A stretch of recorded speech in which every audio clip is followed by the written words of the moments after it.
Сәлеметсіздер ме балалар? Бүгінгі тақырып анимацияны жасау, жобаны жасау кезеңдері.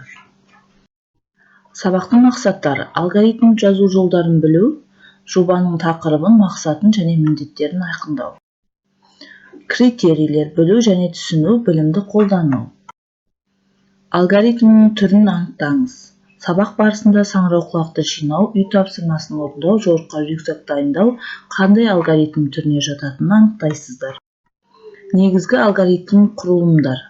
Олар үш түрге бөлінеді: сызықтық, тармақталған, циклдық. Сызықтық алгоритм дегеніміз іс-әрекеттердің бірінен кейін бірі тізбектеліп орындалуын айтады. Тармақталған алгоритм дегеніміз белгілі бір логикалық шартқа байланысты бірінші немесе екінші жағдайдың орындалуын айтады. Циклдік алгоритм дегеніміз іс-әрекеттердің бірінен кейін бірі қайталанып орындалуын айтады. Алгоритмнің өрнектелу жолдары.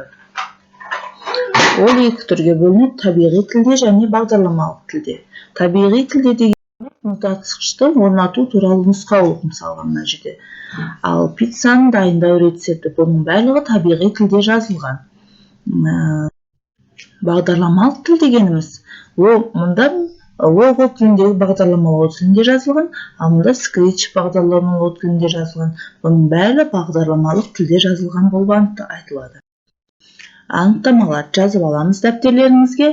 Табиғи тілде, яғни алгоритмнің мұқият сарапталған сөздермен және фразалардан құралғанын айтады. Бағдарламалық әдіс, яғни бұл алгоритмдердің бағдарламалау түрінде өрнектелуін айтады. Бағдарлама дегеніміз алгоритмнің тізбектелген оператор командалар арқылы қандай да бір бағдарламалау тілінде жазылуын айтады.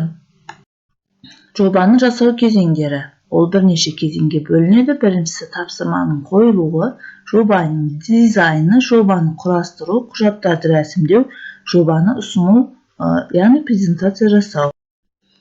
Дәптерлеріңізге өздеріңізге бір жобаны аласыздар, сол жобаның тақырыбын таңдап, сюжетін анықтайсыздар, мақсатын анықтайсыздар, жобаның өзектілігін нақтылайсыздар. Үйге тапсырма. Информатика кітаптарыңызда 174 беттің В деңгейі және С деңгейін жобасын құрастырасыздар, А деңгейіне қарап. Осымен сабақ аяқталды. Сау болыңыздар.